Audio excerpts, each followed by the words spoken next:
Good evening, good morning, good day, everyone, and welcome to the Winter Facial Masterclass. My name is Cassandra Bankson, and I'm a medical esthetician who loves the INKEY list because I've struggled with severe acne.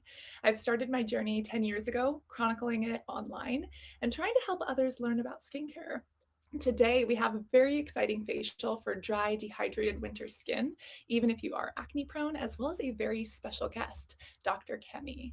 It's a pleasure to invite you guys to this winter masterclass. So take out a skincare notebook. All of the products are available on the INKEY list if you want to try them out or grab one from your own routine and do this with us. And let's get started. Dr. Kemi, how are you? Hi, Cassandra. Hi, everyone.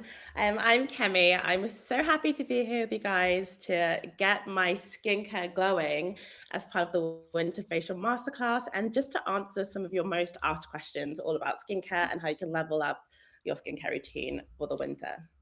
Yeah, Dr. Kemi, you are a dermatologist based in the UK. You also know a ton about skincare conditions and ingredients. Tell me a little bit more about your personal history when it comes to skin and skin health.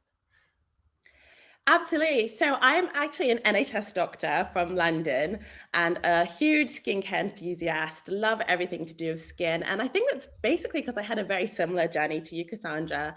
I had really severe acne growing up all the way through as a child, all the way through my adult years, until I really just got the knowledge to clear my skin and really just wanting to share that knowledge with everybody else just to make sure that we all have that skin confidence. So I've got an online blog called Joyful Skin, and it's just more of the same, sharing that knowledge and yeah, giving us all bright, healthy skin. Yeah, and Dr. Kemi, I truly believe that knowledge is power. That's something that the INKEY list really stands by, and that's why all of their ingredients and all of their products have these little helpful guides on them. And I'm so thrilled to be able to speak with you about dry winter skin, about what to do. For anyone who's watching, there is a comment section. Dr. Kemi and I are actually going to be answering some of your questions, so get crazy in the comments because there's some very exciting things going on, and we definitely want to hear from you. And the INKEY list also has, as mentioned, all of these are available on the website. So if there's something that's not already part of your routine that you think is a perfect fit, it's very simple to add those to cart before they sell out for the holidays. So, Dr. Kemi, I feel like dry winter skin is something that we can all identify with. Even me being oily and acne prone, I have these issues with like dry patches sometimes on my cheeks or when the skin around my body tends to flare up. What are some of the things that you have heard from other people or that you've experienced yourself when it comes to dryness and irritation? Dryness and irritation in the winter, or dryness and irritation in general? In the winter specifically, kind of the change of seasons and how can that impact what happens on our faces? Yeah, absolutely. So essentially, our skin loves consistency. It basically loves to familiarize itself with the environment that it finds itself in. And if you suddenly do something to switch up that consistency, then that's when we start to get all that hypersensitivity, that irritation, and that dryness. And we know that changes in the season is one of the biggest things that can shift your skin and throw your skin out of balance and predispose you to those skin conditions that I mentioned before. So essentially, it's all about when we look at from month to month what happens when we move from the summer months to the autumn and then from the autumn to the winter, we're suddenly getting a huge decrease in that really high intensity ultraviolet radiation. But there's also much less humidity in the air, so there's less water in the air, but there's also much colder air temperatures as well. And the latter two essentially can really have a huge impact on your skin's barrier function. And so, normally, what we find in the winter is that your skin is much less able to protect you from external aggressors, but it's also so much more susceptible to mechanical stress. And so, that's why it's super important to switch things up when it gets to winter to really account for that decrease in water in the air and the increase in the cold temperatures. So, as well as this, when we talk about winter air and the winter seasons, we really want to focus on the heating in our houses as well. So, a lot of the times when it's cold outside, we always heat up our houses, but we're heating it up without putting the humidity back into the air. So, essentially, that draws even more water out. And what you get is really a lack of humidity all around, drawing water out of your skin. Dr. Kemi, I love that you bring up humidity. I feel like that is something that a lot of people don't take into account. But what's happening in our environment can totally impact our skin. And actually, keep the questions and comments coming. It looks like we already have a couple.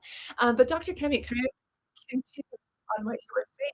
There can be a lot of side of this dryness and dehydration that happens. And a lot of people think, oh, I have oily skin. It can never be dry. Or I have dry skin. It could never change. But our environment actually has a lot to do that, and so do our products. Here's one of the questions on screen. Why does my skin need change between the seasons? Dr. Kemi, what would you say to someone who has this question from Megan? Oh, thanks, Megan. Yeah, so absolutely, we have to switch everything up. We have to listen to our skin. So nothing stays the same when it comes to our skin. Nothing is static. And when you suddenly have that huge increase in coldness, then your skin needs to kind of adapt to that change in environment. And it also needs to adapt into the environment where there's so much less water. And it's so important because we have to be keeping your skin barrier as strengthened and as moisturized as possible in order for your skin to protect you from external aggressors. So, um, just like you, I've got super oily skin and I've been using my salicylic acid cleanser all year. The moment it hit the winter months, I just don't need it anymore. And you have to listen to your skin and realize that it needs something that's gentler and not going to suck all the moisture and hydration out of your skin. Oh, Dr. Kemi, I love that you mentioned the salicylic acid cleanser. It's also one of my favorites, and I know that we'll be doing a facial with some other non-salicylic acid cleansers as well, which we'll talk about pretty soon. But Megan, I agree with Dr. Kemi. Thank you so much for this question. I think that a lot of people don't realize how our skin can change. When we talk about skin types in actual medicine or dermatology, there isn't really a skin type. There are Fitzpatrick photosensitivity levels, there are other things, but skin types what we kind of use to discuss some conditions that we might have on the skin or the way the skin is acting. But although that's determined mainly by genetics, it can change. And just as Dr. Kemi said, being indoors where the heat is on in the winter, then going outside where it's really blistery and cold or even snowy, or even just the way things change from that UV radiation from the sun hitting our face at different angles, all of that can impact our skin. And our skin does have an acid mantle, sorry about that, an acid mantle that naturally protects us, but at the same time, certain things can strip that acid mantle away. Think of it as like a little shield on your skin, and so you wanna use products that support it, that don't harm it. It looks like we have another question from Scott. Kemi, do you wanna take this one? Yes, I'll take this one, but I'd love to hear what you think as well. But essentially, Scott's question is, what parts of my routine do I need to start swapping out as the seasons change? I would essentially say you should have a good look at every single element of your skincare routine. We've now completely changed the environment that your skin is in. So it's important to have a look at all the different aspects of your skincare routine. So for example, if we start off with the cleansers, as I said earlier, if you're using a really oily cleanser, you might want to slow down and use one that is a little bit more hydrating or one that's just a little bit more balanced. And then Ah. when it comes to your serums, your active ingredients, again, you want to use things that will hydrate and infuse hydration into the skin as opposed to things that will suck the moisture and the oil out. And then once again, when it comes to your moisturizers, you want to really use something that's thicker, a little bit more sustainable, something that can trap the water into your skin and not let it go. And of course, you want to be using your SPF just as you always do, and don't be fooled by the lack of sun. You have to be using your SPF really diligently during the winter as well.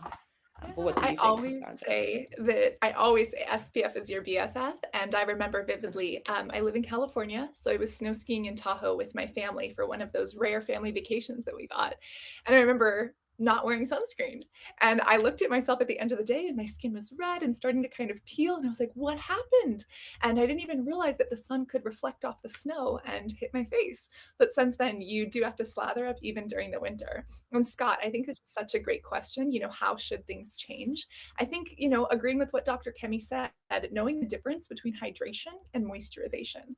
So, hydration is basically the act of adding water or hydration to skin. This is done with humectants like hyaluronic acid or like glycerin, and that actually pulls moisture into the skin, as Dr. Kemi said. And then you want something to seal that in. You don't want all of that moisture to get lost. There's something called transepidermal water loss. If we break down that word, trans means transient or across. Epidermal means epi, top, dermis, skin, so the top of skin, and water loss is water loss. So even if we're using hydrators, they can get lost throughout, this barrier of the skin. So moisturizers really play a huge role because these can kind of seal things in. An occlusive moisturizer can still let the skin, kind of breathe, even though it doesn't technically breathe. It can still let things permeate, but it really seals that moisture in and keeps it close. And winter, if you're struggling, even if you do have oily skin, this is an excellent way to be able to lock those in. And Kemi, I love everything you said about the UV radiation. I think that's so important from personal experience as well. Awesome. And then I know that certain people always tend to break out a little bit more, and certain people have questions about their skincare routines.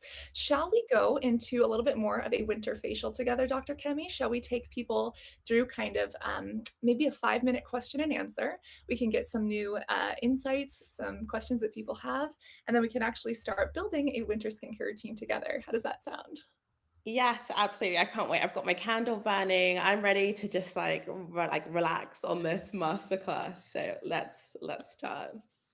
Awesome. Yeah, and you guys, these questions are looking amazing. Keep them coming through. We want to be able to keep answering them. You can ask about ingredients, about specific story that you have to share, etc. And Dr. Kemi and I are going to be back in about, I think, 5 minutes, if that's correct. We're going to get everything ready for our facials. We're going to take you through the steps of creating a perfect winter skincare routine. Awesome. And for anyone who is just joining us for the first time, I do want to say hi, hello, welcome. My name is Cassandra Bankson. I am a huge skincare addict, but also a medical esthetician. And it's my job to really help people understand and embrace their skin. I'm also here with Dr. Kemi Fab. She's from the UK, from the dermatology side of skincare, essentially. And Dr. Kemi, it's so great to be able to speak with you. Yes, hi for everyone who's just joining. Cassandra and I are about to get started with our winter skincare routine, and yeah, we can't wait to go through all the different ingredients that will really help you guys to level your skin up during the winter. Awesome.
Awesome. Well, I am all ready for my facial, all ready for favorite products, and it looks like we're going to do a 5-minute question and answer to answer some of these as well and start getting into skincare.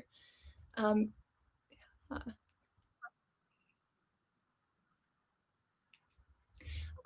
it looks like we have a question from Sam Parker. Do you have any tips for skincare when approaching the winter months? Dr. Kemi, what are your thoughts? Any tips for skincare? Yeah, I think it's just to look out for the signs. I think as your skin starts to change, you just really want to be very vigilant. It's not about doing what's been working for you in the past. It's about kind of having a look, seeing how your skin is changing, seeing how it needs to adapt, and then slowly kind of phasing things out and phasing things into your skincare routine. What would you say, Cassandra? I agree. I think to get the most out of your facial, you should start with simplicity and you should add things as you need them. So, for example, if you are struggling with dry winter skin, using that kind of combination of hydrators and moisturizers is great. If you're struggling with dullness or hyperpigmentation, something like vitamin C can help, which I think we're going to be speaking about in a minute. Or even if you need specific targeted treatments or things like that, using something like a spot treatment or even a little bit of caffeine can really help. And I think that, when it comes to skincare, even if you are approaching fall and winter, the structure of the skin is the same for each person, right? We have that thick layer of skin at the bottom, the dermis, then we have the epidermis, which is what kind of desquamates or exfoliates off naturally. And caring for our skin is very similar for men, for women, and non binary friends. But if we have specific concerns or specific needs, that's when we get those targeted treatments to actually make our routines work for us. Yeah, and I know that we're going to utilize a specific structure tonight working through our Inky List facial. Dr. Kemi, do you want to take us through kind of what some of your favorite products are and kind of go through those, what we're going to be using? Yes. So I think we're going to start off with double cleansing and we can do this together. So we're going to start off with our oat based cleanser and then we're going to switch up to the fulvic acid cleanser afterwards. So I'm just going to talk as I start applying. Are you going to go straight into applying as well? You know what? Let's do it. I think we can still take some questions as we're As applying. we're I think that talking. would be very fun because for me, it can take a little bit of time to, kind of do that nice double cleanse. That's something that I really love. But yes, this oat cleansing balm is one of my favorites. It is so nice. Those oats have beta glucan, so they're really nice and hydrating to the skin. And as you can see, I'm just putting this on my skin dry. And then I'm eventually going to mix this in with some water. And if you guys continue to have questions throughout this, feel free to post them there, and we're going to do our best to help answer. See how well this removes my makeup. It is one of my favorites. It's amazing. So I always just put it onto my skin dry as well, and I love Mhm. that it's basically the most soothing thing. And oat has been used in skincare for centuries and centuries. It's basically as a used as a salve, as a kind of something that will help to prevent dry, cracked, irritated skin. It's absolutely perfect for the winter, perfect for that first step in your double cleanse, where you're kind of just trying to break down all the makeup and all the SPF and moisturizer and all the dirt and impurities, and then you can wash it away afterwards with your water-based cleanser. Absolutely. And Dr. Kemi, I love that you bring up the double cleanse. The double cleanse is one of my favorite things to do. And even during the summer, even though I have oily skin, this is something that I use because it does break down that makeup and that SPF so well. And if you guys actually want to turn and learn your ingredients, we can actually read through some of these together. This does have sweet almond oil. This does have some caprylic triglycerides. These are from coconuts and they're really soothing to the skin. We do have that oat kernel oil. We have silica. We do have some oat kernel flour, a whole bunch of great things that really, again, provide that soothing and moisturization to the skin even while cleansing. So this is an absolute favorite. Awesome. And I wonder if you guys have questions, feel free to post them in there. We would love to be able to answer those. Dr. Kemi, as I'm kind of going through this, with the colloidal oatmeal to working out to balance these moisture levels, do you want to take us into kind of double cleansing with a fulvic acid cleanser? Yes, absolutely. So I've just cleansed with my oil-based cleanser, my fast cleanser. Now I'm going to switch it up to my fulvic acid cleanser. So fulvic acid is pretty different from any other kind of acid named ingredients that you get in skincare. It's an organic acid, and it's basically just absolutely packed with antioxidants, packed with anti-inflammatories, and it's again a great switch over to the winter. I've recently been using this actually and really happy with the results because I was like stuck like glued to my salicylic acid cleanser. I was like, I'm not getting rid of that for anybody. But for anybody that is looking to switch up to a gentler cleanser, something that's not going to be too impact like too shipping, then this is a great one. So basically, I'm just gonna apply just the same after my oil-based cleanser. Really work it into your skin and just let it have that kind of that impact that it needs to have. I'm feeling very relaxed already. This is one of my favorites, and, the INKEY List cleansers, I know sometimes they get sold out. All of these are available on the INKEY List online, which is fantastic. I always buy 2 or 3 just to make sure that I don't miss out on them. Looks like we do have a question from David as well. Which is the best winter cleanser? Dr. Kemi, do you have an answer for David? Well, I mean, what I would say, the two that we've mentioned so far are really good swaps for your winter skincare routine. But again, everybody is super different. You can have a trial and error with these two and then just see what really works for your skin. But I think these are a great kind of switch over to winter skin. What would you say, I was Cassandra? gonna say, I do agree. I love the salicylic acid cleanser, but I feel like for winter, it might be a little bit too stripping. If you have acne, it's still a great option, but I think really the oat cleansing balm is an absolute favorite. And you can combine this with, pretty much any other cleanser, including the salicylic acid one. Now, the fulvic one is amazing. If you saw, it kind of has these little particulates in it. But this also has really great ingredients that can soothe the skin. If we kind of turn and learn some of those ingredients, it's got things like cocoa glucosides, it's got some aloe, it does have some of that caprylic triglyceride again. We've also got licorice, which is really great for dark spots and for hyperpigmentation. And then even some of that sunflower and sweet almond oil. So that actually cleanses the skin, but it provides that nourishment and hydration. I know that this is definitely one that I started loving a little bit more. And even for my acne prone skin, it's something that works. And sometimes I even mix them together. And something that I was really worried about when I first started using the fulvic acid cleanser was that, is this going to actually cleanse my skin? Is it going to get everything off like the salicylic Mm. acid one did? And it really does. And you'll see definitely as soon as you switch your skin over to winter, or when the winter months arrive, that actually you do need to have those changes in your skincare routine, and your cleanser will still be effective. Absolutely. It looks like we've got another question as well. I love trying to read questions through my blurry eyed cleanser. This one is from Isabel. Dr. Kemi, do you want to read this one? Does hyaluronic acid dry your skin out more in winter than in summer? Does it dry your skin out more in winter? Um, No, I mean, hyaluronic acid is one of the most important things that you can have in winter and summer. It's my favorite serum of all time, my favorite ingredient of all time. The INKEY list have a pretty iconic hyaluronic acid as well. So basically, what it does is it just helps to hold water. It's a humectant. It's a sugar molecule that can hold 1,000 times its weight in water, which is super important for the summer, even more important for the winter, because it can get that kind of that water back into the skin, as we were talking about that loss of humidity, and we were talking about that transepidermal water loss. You need your hyaluronic acids, even more important during winter, to really make sure that you can have that kind of hydration. So it doesn't dry your skin out. You definitely need it. Dr. Kemi, I love that you bring this up. Hyaluronic acid is amazing. It has a short half-life, but it works in so many people's routines. And like you said, can hold up to 1,000 times its weight in water, sometimes 50. It depends on the weight. This is actually what I'm going to go into next. This is the hydrate step. So once we cleanse, we do want to hydrate. Now, as a humectant, it basically holds on to other molecules and kind of pulls them in deeper to the skin. And I think where this question from Isabel comes from is that if you use hyaluronic acid without following up with a moisturizer or without something water based, hyaluronic acid can pull moisture from other areas. And the goal is to have it pull that moisture kind of from the ambient environment or the other products in your routine. So for some people, if you live like in the Sahara Desert, there might not be a lot of moisture. If you're using hyaluronic acid without a moisturizer, then that could actually be a little bit drying for some people. But the INKEY Lists one actually has really great ingredients in it that are in addition to hyaluronic acid to help that bind well and actually pull that moisture into skin. This is one of my favorites. It has been for quite a while. You can use this day or night.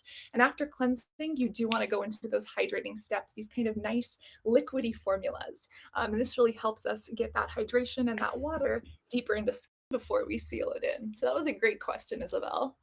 Yeah, and thank you, Dr. Kemi, for explaining it's one of your favorites. Mine too. It is. I think it's also like it works instantly, so you can see like almost straight away the hydration that you get. Whereas with your all of your other skincare ingredients, you're waiting like weeks and sometimes even months for it to have the result. This is pretty like quick, pretty instant. So it's great. Yeah. And a lot of people who have oily skin or acne prone skin often think that they don't need a hydrator. It's like, oh, my skin is oily, it's greasy. Why do I need this? But a lot of people don't realize that your skin can still be dehydrated. Oily skin needs moisture too. Moisture is a key component of having bouncy, fresh skin.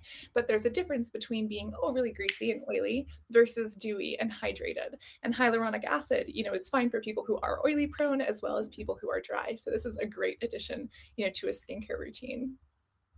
Mhm. Yeah, skin can overcompensate, and I'd love to hear your thoughts on this as well, Dr. Kemi. I know that there's some research on it, but if skin is overly dry, it can overcompensate by creating more oil at times, or at least that's my understanding of it currently.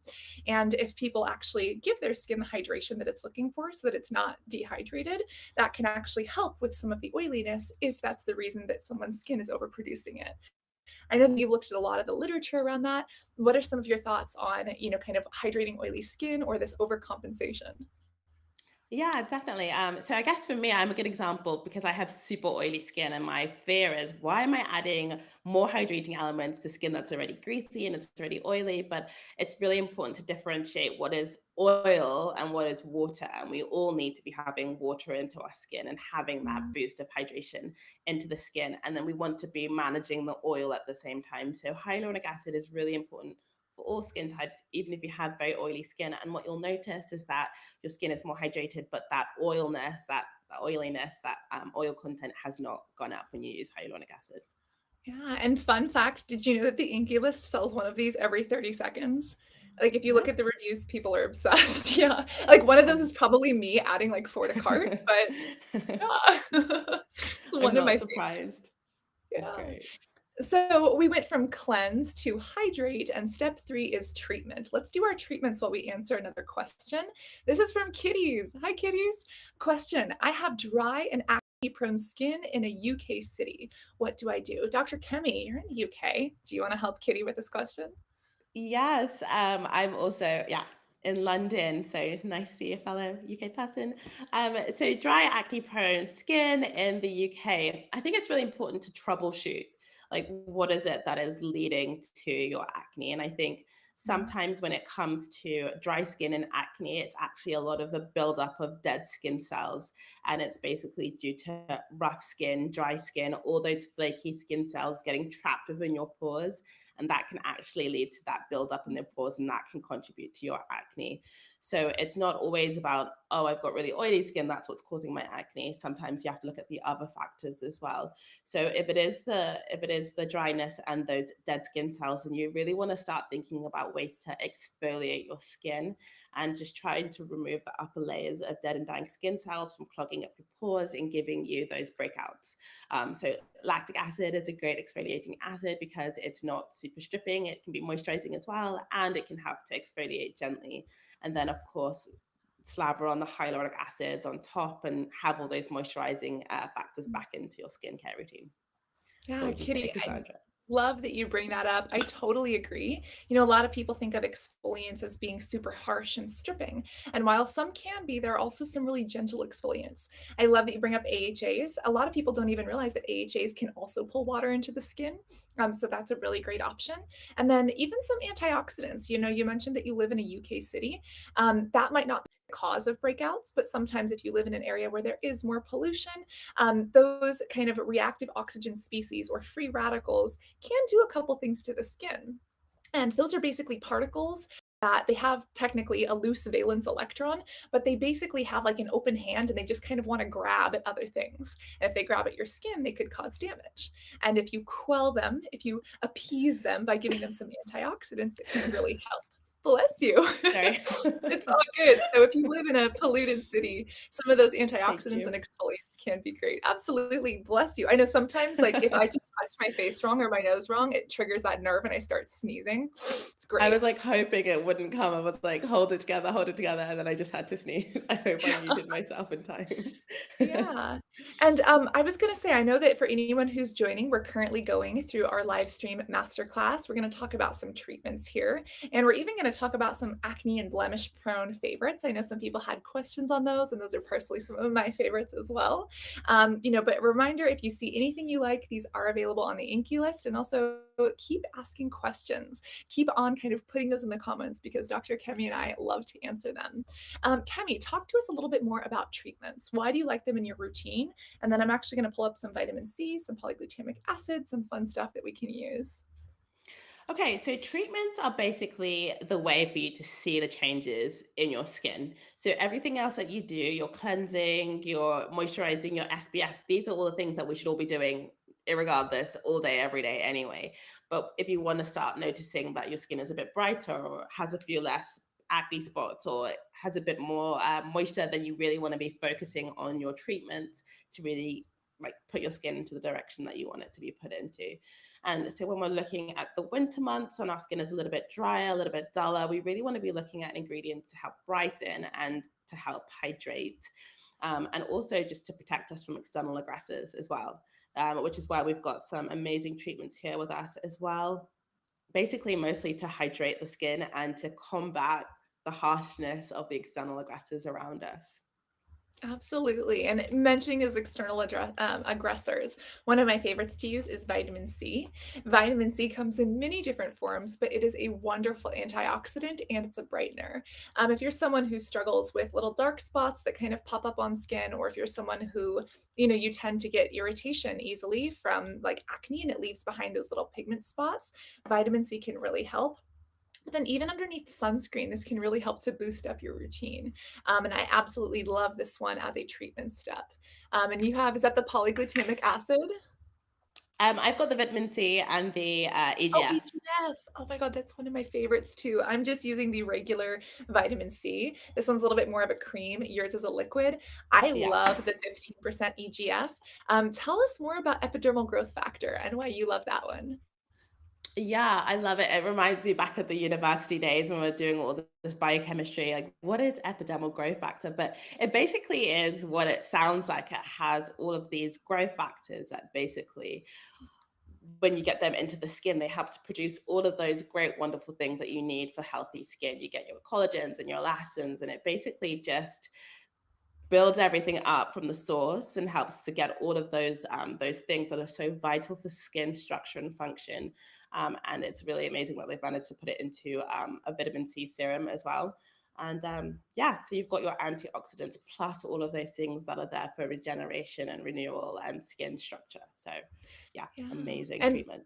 you mentioned vitamin C and collagen. Most people don't realize you need vitamin C in order to have healthy collagen. Basically, vitamin C is a cofactor in collagen production. If you don't have it, your body can't make it. And that means both eating it, having fresh fruits and vegetables in your diet, but also applying it. And then for me, sometimes I don't sleep enough. I get a couple of dark circles under my eyes. I use this even around here. Like, obviously, don't get it in the eye. Don't do anything that's going to upset your eyes or your skin. I just put a little bit right here, and that is a little hack that I love to do. This is absolutely one of my favorites, and I think later we're even gonna speak about some other eye creams, like caffeine eye cream. It's just because I kind of use those untraditionally as well, but this is a definite favorite. And although this one doesn't have the EGF, the other one does. What I thought you were actually holding up is the polyglutamic acid. I love this one as well. Dr. Kemi, do you have the polyglutamic acid with you? Have you ever used this one? Yes, I have. I've used it. So polyglutamic acid actually is also humectant. It's quite similar to hyaluronic acid, but has its differences as well. So as we know, hyaluronic acid can hold over 1,000 times its weight in water. It's a miracle. Polyglutamic acid can do even more. And it basically can kind of almost like create a film over your skin so that water just cannot escape, and it's just so fantastic for helping you to hydrate your skin. Super important for winter. But also, it works quite nicely with hyaluronic acid because it prevents hyaluronic acid from breaking down. So they work quite nicely in synergy with each other as well. So if you're using a HA, you can then use your polyglutamic acid as well. Yeah, no, and this helps us with it helps with fine lines. It's basically an amino polymer. It's fantastic at 3%. And this really helps to hydrate the skin as well as soothe the skin over and just give it that glow. And in winter, a lot of dryness can take away from that glow. Think of it like a tissue paper, right? It's delicate. And the more rough around the edges it is, the less soft it's going to be, the less glowy it's going to be. When we can add that hydration back to skin, we can give it some of these ingredients. It really helps to ensure that the skin just kind of is happy and healthy all around. It's definitely one of my favorites. Now, Dr. Kemi, we also spoke about the caffeine eye cream. I am someone who eye creams, I don't love all of them, but there are some that I love for around the eye areas, but also elsewhere on the skin. Why don't you take us through kind of what you like about the caffeine eye cream or how this works for you? And kind of some of the science behind caffeine, because many people don't realize it's a great antioxidant and a vasoconstrictor to help with some of that redness in skin. Yeah, I mean, Exactly, just as you said, you've pretty much covered caffeine eye creams. It's great. You can have caffeine in your coffee, you can have it in your eye creams. And yeah, just as usual, you want to put it on your most gentle finger and just dab very gently around your eye. And it's really mostly important to help with that puffiness, particularly you wake up in the morning, super puffy eyes, that redness that you might get sometimes. It can basically just help to um, kind of tighten up the blood vessels and make sure that you don't have that redness. That's just not that attractive. And yeah, it feels great on. It's nice and cooling under the eye. And it's definitely one that someone should pick up, particularly if you're feeling a little like your skin is a little bit more dull over the winter. Something you should try for sure. What do you think? Absolutely. Well, Dr. Kemi, I actually like to use this untraditionally because, again, a lot of eye Oh, creams, I don't see the point or I see them as being too expensive. This one is really affordable. And again, it's in stock on INKEY's website. But what I love to do, because you mentioned it works for that redness, I get redness around here, around my nose. I get redness, yes, around my eyes. I put it on the top and the bottom. But also on my smile lines, oh, kind of here on the jaw. And so it's a little bit untraditional, but the skin is, similar. It's a little bit thinner, but it still has oil glands. So for me, it's one of my favorite things to do. And this is a fantastic eye cream that you can use if you have that redness and if you do look for, hydration in this area or even beyond. It looks like we have amazing. some other questions as well. We can continue talking about, caffeine and these kinds of things. Like, we use it in our coffee, but most people don't realize we can use it in skincare. And if you guys have specific questions, it looks like we have another one from Isabel that we'd love to answer. So this one from Isabel is, can vitamin C help with EDS, Ehlers-Danlos syndrome? Dr. Kemi, this is a tissue disorder. Do you want to help explain EDS a little bit more and whether or not vitamin C can help? Oh, that's an interesting question. I guess you wouldn't really hear too much about Ehlers-Danlos syndrome normally in a skincare context. So essentially, I guess when it comes to Ehlers-Danlos syndrome, we're thinking more about the joints and your mobility and the things that it's doing with your body. Mm, So I mean, I wouldn't have said that vitamin C would help so much with those issues, but I mean, I think everybody can benefit from vitamin C, no matter what skin conditions you have, or no matter what kind of type of skins that you have.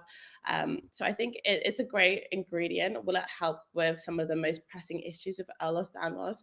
I'm not sure. I think it'd be good to try and check it out. There's probably lots of ways you can try using the vitamin C with the EGF. But I mean, there's definitely no harm in trying. Yeah, Dr. Kemi, I think it's an excellent question. And Isabel, thank you so much for asking. You know, Very interesting. If, EDS, there's many different types. It's basically the body not being able to create collagen or connective tissue properly, and it can impact your heart, it can impact your skin, it can impact all areas of the body. But specifically in skin, there are hypermobile types or types where the skin can be stretchy. But if the skin cannot produce that connective tissue naturally, will vitamin C help produce that tissue? I don't have the answer to that. What I do think is that if someone with EDS wanted to use a vitamin C, obviously speak to your doctor or derm first. This is not medical information. We're just here having fun winter facials. But if you wanted to use vitamin C, you could still use it as an antioxidant. And, anecdotally, see if it, measure your own collagen. Go to a doctor and see if there's a difference over time. It might depend per person, but I still think it works as a great antioxidant. The question is, yeah, would it help people with EDS build more collagen if they can't build that collagen naturally? It's a great question. It's a great question, and thank you for asking. Yeah, and I think that actually takes us into our next step. If someone has problems with their skin that are not, due to a genetic disorder, what can we do to also moisturize the skin? We've put on this vitamin C, or we've put on, this caffeine cream that has, some of these amazing peptides, this matrixyl, this vasoconstriction for redness. How do we seal this all in and make it work for us? Dr. Kemi, take us through moisturization.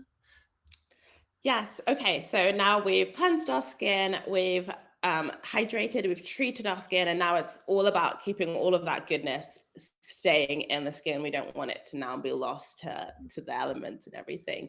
So it's really important now to have a rethink of your moisturizers that you're using, and you really want to emphasize on using thicker, heavier ointments, things that can really help to trap the water in, as opposed to using lighter creams and lotions that were really appropriate for summer, but might not be so effective at keeping all of that goodness within your skin.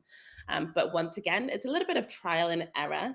You don't want to be using tons of heavy creams and ointments and then covering your skin with really thick oils if that's not what your skin needs. So really try and slowly phase out some of the lighter lotions and phase in some of the heavier creams. And then you want to experiment with a couple of skincare oils as well to try and trap everything in. That's how I would start. What would you say? Yeah, I would totally agree. I actually have 2 moisturizers here. I have the Simbright and I actually have the peptide moisturizer, which is one of those lighter Oh, formulations that you spoke about. But I have something the that I same. love to do, yeah, I actually oopsies, greasy hands, let me see if I can open this. Something that I love to do is actually kind of mix and combine them sometimes. This has a really nice Oh. kind of lid, and sometimes I can take a drop or 2 of one other thing if I wanna kind of thicken this up. But moisturization is fantastic, especially if you wanna play around with your routine. You can use different actives, you can use different things to support the skin. And I know we were talking a bit about collagen earlier. Certain moisturizers can actually benefit collagen production. So, for example, this is the peptide moisturizer, and with continued use, some studies and data have shown that this can help kind of boost up that skin, boost up that collagen. And then also, a lot of people don't realize, again, back to that tissue analogy, if the skin is dry and dehydrated, it looks lackluster. It looks a little bit more crepey or more wrinkly. And if you do want to try to help with that, moisturization is a fantastic way to do so. Dr. Kemi, I think we all know, peptides are these fragments of proteins. They can really hold on to water. They can kind of help kind of soak into the skin. This peptide moisture specifically can help with Mm. kind of oil control and regulation. But tell us more about peptides or about why you like this moisturizer even for winter. Yeah. Okay. So I love this moisturizer. This is something I've been using like maybe 2 months now. I've been using it every single day. I haven't actually used the Simbright one, so I'll be so interested to hear your opinion on that one. But basically, just to help plump the skin up, really, you want to think about having that structure, providing that structure to the skin, and just giving it that kind of bounce that you need. I wonder if you can see already. I feel like my skin looks a little bit more like sap, a little bit more juicy already. But Mhm. I love the peptide moisturizer. It is really a great switch to winter skincare. I actually think it's quite good for summer skincare as well. But as I was saying, trial and error, see if it works for you, because it's not massively thick, but it's thick enough to hold in all of the ingredients that you had before. Yeah, no, this is absolutely one of my favorites, and the Simbright, I like this one. I wouldn't say it's as much of a love for this one, but that's also why everyone's skin is different. This is the Simbright moisturizer. This is basically fermented ingredients. It's a fermented clary sage, and I believe there's also kakadu plum in here from some vitamin C. And sometimes what I do to mix them together is just to put a little bit of this, oopsies, a little bit of this right there, and then I can kind of mix them together and kind of make my own. The one thing about the Simbright is that this does have a little bit of shimmer to it. I almost feel like this is a kind of like a hybrid product. You can use it day or night, and it's really healthy to the skin, especially for winter skincare. But it almost gives you this glow. It has a little bit of this, nice mica in it. So it's kind of a blend between skincare and makeup, or at least that's how I see it in my routine. So I personally love the peptide moisturizer, but this is for one if you want to use this under makeup as a prep for your makeup canvas. If you want to use this day or night because you want that kakadu plum in there, it's a really great one, and it gives that kind of shine to the skin. It makes the skin look luminous from the inside out because of what's in that formula. So that's a really great one. It's kind of this brightness, this kind of boost to the skin. It feels Yeah. great. I've never used it before, actually. It feels really great. It glides on very nicely. Yeah, so I'm going to be looking forward to trying this a little bit more. And I don't know if I'm like bigging myself up, but I feel like I can feel a bit of a glow, a winter glow already. What do you think? Yeah, And you too. definitely can. Again, it's kind of that little shimmer that's in that product that I think makes Yeah. it different from other moisturizers. And I kind of feel like, little makeup prep, or it's almost more in my routine like a primer. And that's kind of what I use it for. And let's say that you're going throughout winter and you're like, okay, I want something that's going to hydrate my skin. I want something that's going to work with, some of the dehydration that I'm experiencing, but I don't necessarily want to wear a ton of makeup, or I want something that's going to give me a little bit of a shimmer or a little bit of a sheen. Because of that mica, this helps to do that. And then that vitamin C naturally helps to kind of brighten up the skin. And it's not like there's no glitter pigments in it or anything like that. It's just like it gives your skin this glow, this subtle sheen. And like you won't understand it unless you see it, but it's absolutely beautiful. And Dr. Kemi, I know that a lot of people go to oils for a kind of sheen, but there's a difference between using an oil in a routine that actually absorbs into the skin and kind of helps versus an oil that makes us look greasy. Do you want to share with us a little bit about the difference between oils and moisturization? And we can add some squalene here. Yes, I've got my squalene. I think that's the last step in our routine. Yeah, so essentially, what you might find is you've done all this goodness to your skin, you've had a great moisturizer, but even still, it's still feeling like there's a little bit too much water loss from your skin. You're still getting the flakiness, the dryness, the roughness. Maybe there is still too much water coming out. And the best thing that you can do to combat that is to have a facial oil at the end, one that can really just hold everything in as much as possible. And squalene is great because it's super light. So it does do that holding in, but it's not clogging your pores. It's a really amazing moisturizing factor. It can be found naturally in the body anyways. It's found in the liver. Our sebaceous gland secretes it. So it's natural. And yeah, it basically does the job of just keeping everything in. So I'm actually going to try it now or show Yeah, you. It's so light. You can see it's like I water. know. Um, It's honestly one of my favorite oils, especially for acne-prone skin. A lot of people feel like, "Oh, I can't use oils," but if you use the right ones, it's great. And as you mentioned, it's made by our livers. It's made, naturally in our skin. When our skin makes sebum, sebum is the oil our skin produces. It's kind of a combination of other things like fatty acids and cholesterols, triglycerides, but the squalane is that really nice lightweight oil. Fun fact, some companies used to get squalane from sharks. Don't do that. This one is 100% plant derived. So always make sure that you're getting your squalane ethically because, we're not out here to get the sharks. But that's why, as someone who's vegan and cruelty free, this matters so much to me. So this is an absolute favorite. And like you said, it's super lightweight. It really helps to seal in those moisturizers. Have you ever, I'm sure you have, like made a salad dressing? It's like, okay, half of it's oil, half of it's water. They kind of separate. They don't like to combine. And so that can work for our skin. If we put the water-based products like our moisturizers first, that really helps to soak into the skin nicely. And then we follow that up with something like an oil. And that way it actually seals it in. And, because they don't like to combine, they want to stay separate, that oil just kind of locks this in and it gives us this glow that doesn't look overly greasy. Oils have different weights. So some that have some of those heavier weights can kind of weigh down our skin or look a little bit more greasy. But that's why I love this one because it is just so light. It's almost, I've never described an oil as airy, but I feel like it's airy, if you know what I mean. yeah, 100% know what you mean. Like, as someone that has super acne, oily skin, like, I'd be super conscious of putting lots of oil onto my skin. But it's not like that at all. It just feels like it's holding on to the water as opposed to clogging up your pores. Yeah, and again, I'd love to do just like 1 to 2 drops, just bloop, bloop onto my little moisturizer, and I just kind of mix and Oh, match them. It works so well for me. I love the way this is set up just because it allows you to do that so easily. It's one of my little hacks to get a little bit more, kind yeah. of have a little fun in my bathroom. Yeah, and for I those was of us gonna who are say, just Oh, yeah, go ahead, Kemi. no, yeah, for everybody, you're getting all the like DIY hacks from Cassandra. She's got all of the good stuff. So take notes. Well, and the DIY and the skincare knowledge and information from you, Dr. Kemi. For those of us who are just joining us, we're talking all about winter facials and a winter skincare routine. We're specifically going over exactly what you should look for in a winter routine. We're answering your questions. And Dr. Kemi is also giving us some great advice, some of her skincare favorites. And we're just looking all sorts of glowy and dewy and hydrated. Uh, Yeah, I feel like we look so hydrated, like both of us. And this is like exactly what you want to have. We've cleansed, we've hydrated, we've treated, we've moisturized, and we've like packed everything in with an oil at the end. And of course, if this was during the day, we would have been using an SPF as well. Absolutely. And I mean, Dr. Kemi, as we promised earlier, we're answering your guys' questions on skincare as well. So if you see the comments, there are some amazing kind of things happening there. Make sure that you ask some questions. Let us know what you're curious about when it comes to ingredients, etc.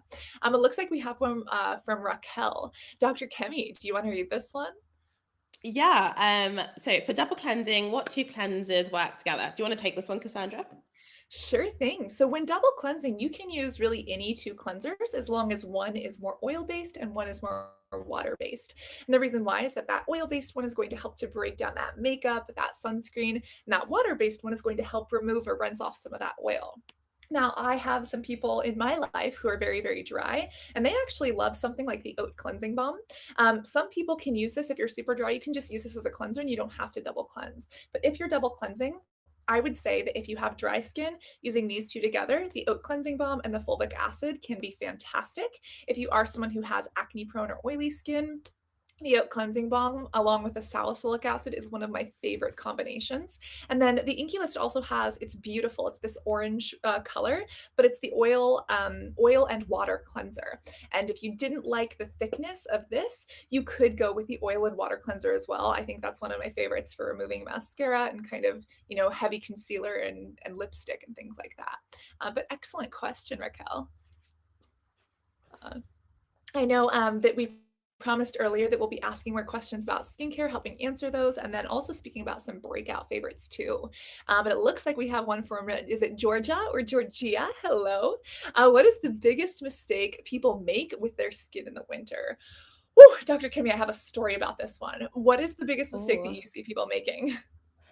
Oh, I feel like there's so many mistakes that people make. I think what it is not really listening to your skin, not switching it over and just doing what's been working, like being militant with your skincare routine over summer, really like holding fast with your salicylic acids, all these things, but not really listening to your skin.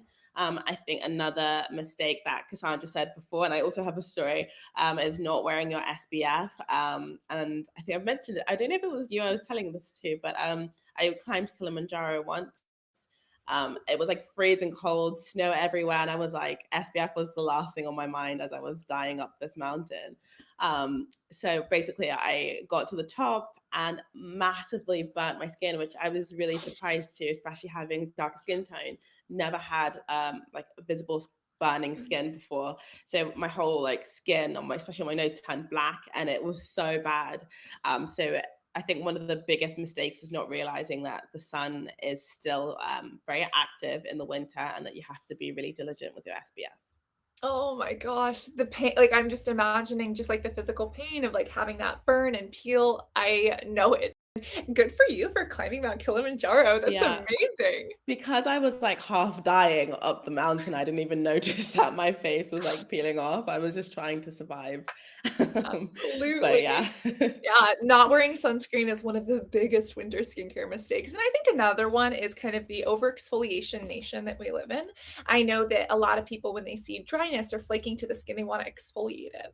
And there was a girl who was coming to one of the clinics that I was working in, and she just constantly had this redness and this peeling, and it was, this kind of red flakiness, but it was also this glossiness under the skin, but it wasn't hydrated. She had literally stripped her epidermis off basically.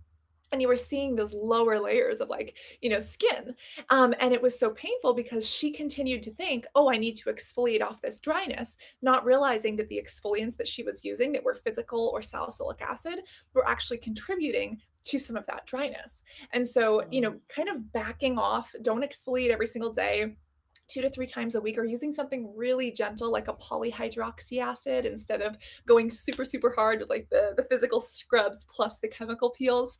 Not over exfoliating might actually help because the skin can flare up with irritation if that is something that people experience. And just this poor sweetheart, like she had no yeah. clue because nobody had taught her. But here she was, you know, struggling with her skin. It was literally peeling off, and she thought, oh, dry skin, scrubs, exfoliate.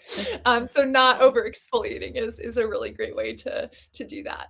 Yeah. And again, like some of my favorite products for not over exfoliating, the polyhydroxy acid, the PHA toner is great. The glycolic acid toner from the INKEY List is actually really gentle. That's one of my favorites. And in this routine, we didn't have a lot of exfoliants, but even polyglutamic, even though this is something that's a little bit more hydrating, I feel like this does give my skin a glow. And so if you're looking for Mm, something that is not difficult at all, go for it. And remember that not all acids are exfoliating. For instance, hyaluronic acid is not exfoliating, or even, some of these omega fatty acids, they're technically called acids, but omega acids are actually very, very nice to the skin. They're more moisturizing. So when you get into the chemistry of that, it can be very interesting. It looks like we have a couple more questions, so you guys keep them coming. And if there's anything here that you are interested interested in. Again, all of these are available and in stock on the INKEY List's website, which is also fantastic.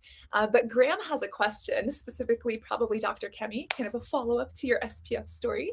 Would you put your SPF on top of the squalane during the day or before the squalane oil? What would you recommend? I would always put my SPF on last, and I think it's really important, especially if it's a barrier SPF. You really want to make sure that's like the first thing that can protect you from the sun, and the only way to do that is to make sure that you're putting it on last. So, for example, if you get up really early, you've done your full skincare routine, I would then wait, put my SPF on 20 minutes before you go out, and then it can protect you from the sun. But the squalane oil is it's really good. You can use it morning or nighttime. So, for example, if you feel like you've got too much product on during the morning, you can put it on at nighttime as well. Yeah, no, I would tend to agree. There are some times that you might want to use a sunscreen under a moisturizer, but if you can find a sunscreen that is moisturizing as well, you might not need to do that, or you can layer those differently. The way sunscreens work is that they're kind of like a shield, right? They kind of create this kind of shield or this film on the skin. And something like an oil, we use the oat cleansing balm that has oils in it to remove that sunscreen at the end of the day. So I wouldn't recommend using an oil over a sunscreen. And really, the best practice if you have time in the morning is do your skincare, finish with your oil, go eat breakfast, like let that sit into skin for 10, 15, 30 minutes, then come back and put on your sunscreen. And that way, right when you walk out the door, when you're sitting in front of that window, getting that sun exposure, it's going to protect your skin most, and it's actually going to kind of create that film on the skin just the way we need it to. You guys, these are such fantastic Definitely. questions. You guys are all such skin intellectuals. We also have Gabriella here. Dr. Kemi, do you want to read Gabriella's question to us? Yeah. So, if I'm using an IPL machine, are there any products I should avoid or add to my routine? Do you want to take this, Cassandra? Sure thing. So IPL is intense pulsed light. Some people think that it's a laser, but it's actually quite different. It's just this broad spectrum of light. And I would love to know how you're using it. Most people use it for hair removal because it targets pigment in the skin, but some people use it for vasculature for other reasons. So I think kind of knowing what that is would be helpful and kind of where you're using it to. Are you using it on the face or on the body? One thing about IPL is that because it is an intense pulse light, I always recommend don't exfoliate beforehand and then make sure that you are wearing a sunscreen. And I would say that even if you're doing this, for discoloration or something like that, or for vasculature, you would still want to make sure that you are using an SPF during the day and that you're avoiding exfoliation, before doing this IPL. Keep in mind that IPL targets pigment and targets color. So even if you wanted to use something really potent like a lovely vitamin C, if you got rid of that pigment using the vitamin C, IPL might have a hard time targeting that. But you should speak, it depends on if you're doing this at home with an at-home device. I've used those, or if you're doing this with a practitioner. If you do this with, nurses, doctors, derms, etc., we would guide you on exactly what you need to use and things like that. So make sure that you always take those questions to your care provider, because again, we're here sharing our winter routine favorites, but not medical advice. Dr. Kemi, do you guys do a lot of IPL in the UK, or do you have any skincare tips for people who are doing IPL or even doing laser? Yeah, definitely. And what I would say, yeah, we do in the UK, but just kind of bordering that out to advanced treatments in general. If you're using, microneedling, or if you're doing microdermabrasion, you're using something that your skin isn't used to, something that packs a little bit more of a punch than your regular daily routine. The emphasis will also be on trying to build up your skincare barrier, making sure that you're not doing anything that's going to antagonize your skincare treatment, but just to be gentle with your skin. So hydrating your skin, making sure you've got your SPF, that type of thing. Yeah, well, you guys, this was so much fun. Thank you for asking those questions. You guys are such skin intellectuals. And as a reminder, let's go through what we used in our routine. We started with the oat cleansing balm. Then we used our fulvic acid cleanser, which is fantastic if you are struggling with dry winter skin. Then we went into hydration, such as hyaluronic acid, a really great option. We then continued with different vitamin C's. We did some polyglutamic acid. We did do some moisturizers as well as some squalane. Specifically, I love the peptide moisturizer for anyone who's curious. We talked about caffeine eye creams. We talked about the Simbright moisturizer, peptide moisturizers, etc. Dr. Kemi, I know that you also have, some of your own favorites. Out of all the things we used today, what is your one take home? Oh, that is so hard. A tricky one. Because there's like a free that I'm loving, but basically I absolutely am obsessed with this peptide moisturizer. So, so good for locking in the hydration and the squalane oil as well. This is speaking as someone that has very oily skin. It's great Yeah. to hold the moisture without clogging your pores. Yeah, and for me, it's this one. And as a reminder, you guys, the Inky List has Ask Inky on their website. So they do consultations for free. So if you have any questions about building your routine, the links are all there and you can ask them 24/7 at any time. Their team there is amazing. So thank you so much for joining us for this winter facial masterclass. We hope you learned and enjoyed. We'll see you with your selfies with your Inky List products and on the internet. Bye guys. Thank you so Thanks much for for tuning tuning in, in. It was everyone. so much fun. Likewise.